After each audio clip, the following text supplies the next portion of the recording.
Halo teman-teman, kembali lagi di Tanisep Podcast, podcast perjalanan dan rasa. Di kesempatan kali ini, saya mau banyak bertanya kepada tenaga kesehatan tentang keresahan yang saya alami akhir-akhir ini. Oke, kita langsung aja ke selamat pagi Kak Novi. Selamat pagi. Terima kasih buat waktunya. Jadi gini Kak, saya ingat di tahun 2023 itu si pembahasan BKSN itu Laudato Si tentang pertobatan ekologis yang diharapkan oleh Paus Fransiskus. Nah, sampai sekarang saya masih bingung karena untuk bertobat ekologis itu secara instan tuh berat. Hmm, karena kebiasaan kita menggunakan benda-benda yang ternyata jadi merusak lingkungan dan merusak kesehatan kita. Tuh. Menurut kakak sebagai tenaga kesehatan, se-impactful apa sih si sampah plastik ini atau plastik ini untuk kesehatan saya pribadi dan teman-teman sekalian? Oke. Masnya masih pakai plastik tidak? Masih Nah, kenapa? praktis. Praktis. Satu kata, praktis.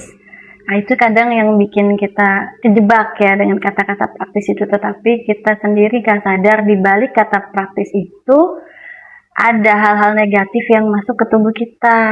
Jadi kan beli makanan dibungkus itu dari pedagangnya dibungkus pakai plastik ya, bakso apa contoh itu belinya pakai plastik, kan itu panas, otomatis mengurai mikroplastik ini dalam makanan itu, bungkusnya kita makan pula, gimana coba, kebayang nggak mikroplastiknya masuk? Iya, ya itu dari mikroplastik itu contoh satu. Bakso, terus kita beli minum. Kadang kopi panas, gelas plastik, masuk lagi. Gimana coba ayo dibayangin. Kira-kira ke badan kita tambah numpuk nggak tuh mikroplastik? Terus apa penyebabnya? Karena praktis tadi. Nggak mau bawa dari rumah. Gitu, terus lama-lama juga kitanya bisa jadi sakit. Kenapa aku bilang sakit? Karena plastik itu sekarang sadar nggak sadar sudah ada di dalam darah kita lewat makanan yang kita makan. Ke paru-paru pun sudah ada udara yang kita hirup. Karena apa? Plastik itu tidak mudah diurai. Jadi dia kebawa sama udara, mikroplastik dari kain, sisa tekstil, terus plastik yang kita buang nih kita tenteng terus buang gitu aja kan di jalanan ketimbun tanah, nggak sadar itu 3000 tahun belum bisa terurai. Jadi dia masih bisa mikroplastiknya terbang-terbang ke atas ke bawah, kehirup sama kita. AC nggak ngaruh, tetap bisa kehirup. Gitu. Jadi kita gimana ya harus sadar diri. Apakah betul kan si mikroplastik kan karena tidak bisa mengurai, jadinya dia jadi partikel-partikel kecil. Tuh. Jadi dia ada di laut, terus dialirkan lagi ke sungai dan kembali lagi ke tempat air minum kita. Yes, itu betul. Selain itu juga dialirkan ke laut, itu kan dimakan sama ikan. Ikannya kita makan. Terus juga setelah dia di laut, dia menguap menjadi air hujan. Hujannya turun kena ke tubuh kita juga. Jadi kita aja gampang sakit, gampang banget. Coba deh, baru-baru ini kan ada berita bahwa di Jakarta air hujannya sudah mengandung mikroplastik. Itu sudah mikroplastik sudah seperti itu loh. Jadi air hujan kita itu sudah mengandung mikroplastik, begitu tuh kita hirup pula.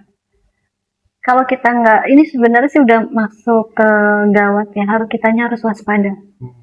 Itu dengan pertumbuhan penggunaan plastik yang sebegitu banyak dengan satu kata praktis, malas bawa tumbler, malas bawa tote bag. Karena kata itu praktis, biar simple nggak usah bawa dari rumah. Nah itu tuh jadi efeknya sangat sangat meluas sih kalau menurut aku ya. Terus kita sudah ke sungai, di sungai airnya disuling, masuk ke gunung, menyerap ke tanah, air disuling.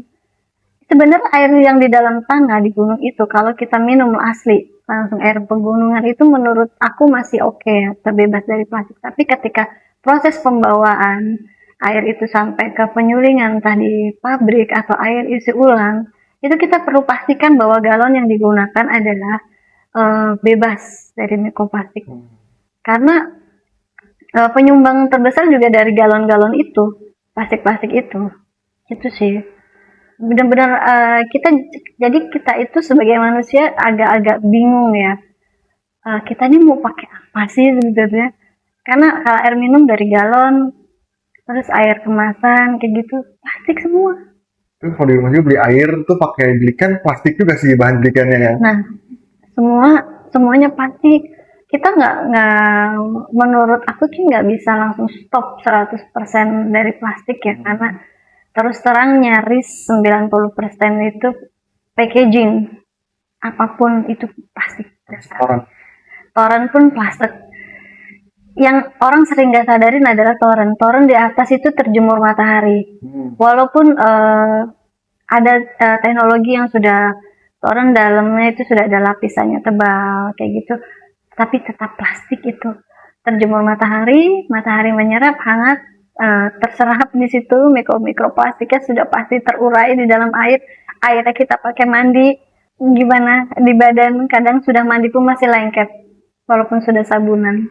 Benar. Iya, itu salah satunya sih. Jadi tubuh kita ini semakin kalau aku bayangin tuh lambat laun kita tuh udah kayak pakai baju plastik, mandi airnya mengandung mikroplastik, minum airnya sudah ada mikroplastik, makan pun mikroplastik ada di dalamnya.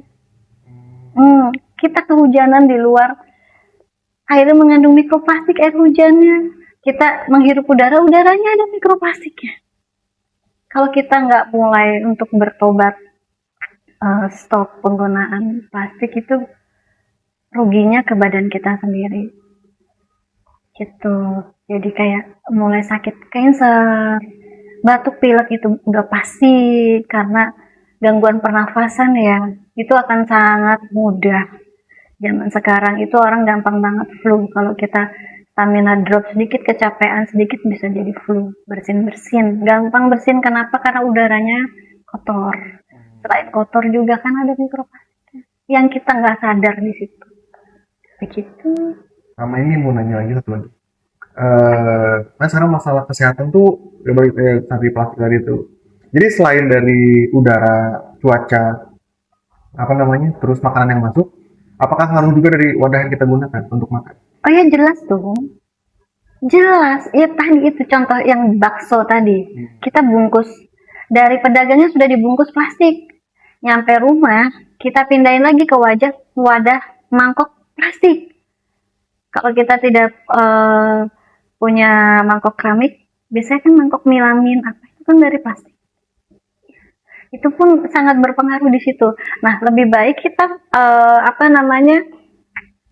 ganti wadahnya, tapi tetap aja ya walaupun sudah ganti wadah, karena dari awalnya itu kan tukang bakso sudah masukin ke plastik.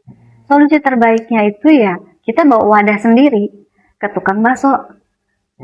Abang, saya mau beli, bawa mangkoknya sendiri dari mangkok keramik.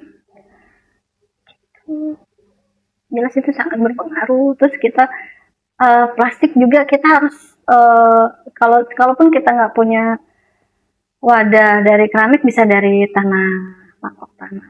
Zaman dulu gitu. Zaman dulu iya, atau dari batok kelapa itu kan sudah ada ya. Mangkok batok yang besar ada. Gitu. Terus kita bawa tote bag. Jangan minta kantong kresek lagi ya, masih abangnya bawa tote bag sendiri. Tote bagnya juga dari kain, jangan yang polyester. Itu kan ada campuran plastiknya juga. Jadi tote bag kain, kita bisa bikin tote bag kain, ataupun praktisnya kita beli tote bag kain banyak. Yang kayak tote bag dari kain kacu. Oh ya. Ya, itu bisa. Itu kan tidak ada plastiknya. Itu sih. Kira-kira ada yang mau disampaikan buat teman-teman?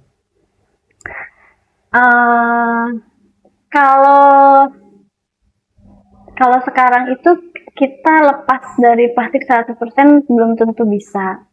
Tetapi kita mengurangi, kita bisa. Jangan gunakan wadah sekali pakai.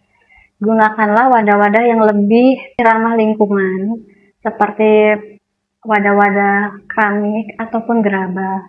Kenapa aku bilang keramik ataupun gerabah? Karena kalau kita menggunakan aluminium atau kaca atau plastik itu sendiri akan ada efek-efeknya yang ke bumi kita. Contoh kalau plastik, bahaya mikroplastiknya selain ke badan kita, ke bumi kita akan bertumpuk plastik. Terus kalau kita menggunakan wadah aluminium, bumi kita akan semakin bolong karena pengerukan dari tambang untuk logam-logam itu, dan ke badan kita sendiri lambat laun dengan penggunaan logam itu, kayak tumbler yang dari logam dan wadah makan yang dari logam-logam itu, dia akan ada karat. Karat itu bisa jadi logam berat di tubuh kita, itu pun akan menyebabkan penyakit. Lalu kalau kita menggunakan kaca, kita akan mengalami abrasi ke laut yang namanya, atau tergerus, karena kaca itu sendiri bahannya adalah dari pasir kuarsa yang harus kita garuk-garuk terus ke dalam pinggir pantai, di pasir pantai gitu. Jadi bumi kita itu tidak aman, tidak selamat. Bumi kita itu kenapa? Karena dari kitanya sendiri belum bertobat secara ekologis. Udah sih. Jadi lebih baik saran aku kita gunakan wadah gerabah ataupun dari keramik. Sekali lagi terima kasih untuk waktunya. Sama-sama.